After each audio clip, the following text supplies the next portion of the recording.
Hey guys, I am Game Advisor, and today we'll be covering the mission Migrating Sands Survey. This mission came out with the Week 23 update, so let's jump into it.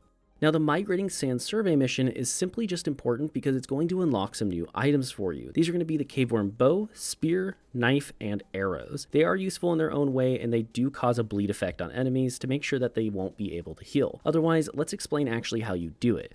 If you do have exotic armor, I highly recommend you bring it.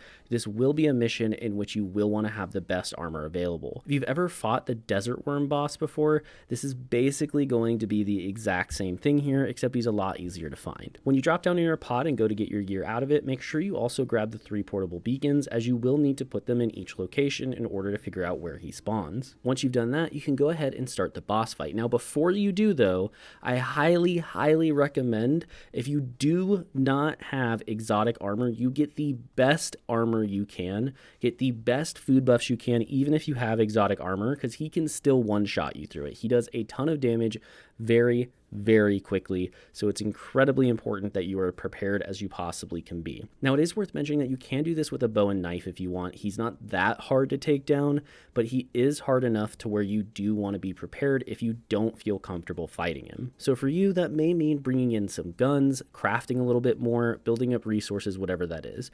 Personally, we're extremely comfortable with fighting the Caveworm boss, so we didn't really have any issues with that.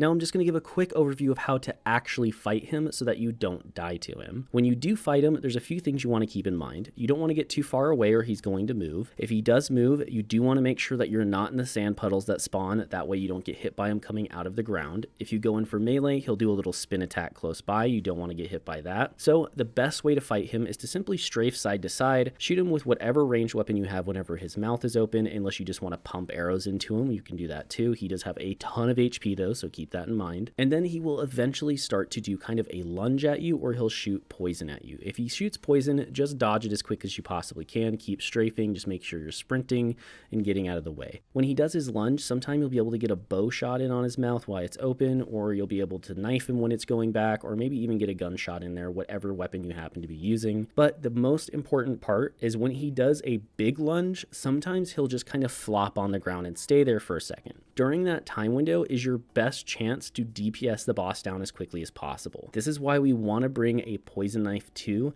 because if you hit him, even though you're not hitting his open mouth sometimes, that poison damage will still keep ticking past his armor. So when you're hitting him with his mouth open, you can be doing upwards of 300 plus damage depending on what talents and what knife you're actually using. I do recommend at least a steel knife if you're not bringing an exotic one.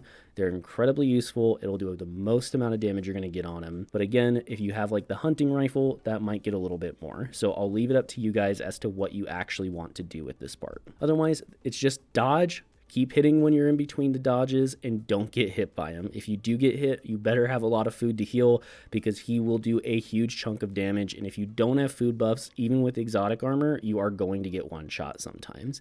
So just be prepared for him. Thank you guys so much for watching this video. I'm Game Advisor, and if you want to see more Icarus and other survival game content, consider subscribing, liking, and hitting that notification bell. It helps us out a lot, and I am very grateful to all our viewers. Thank you so much for watching again, and I'll see you next time.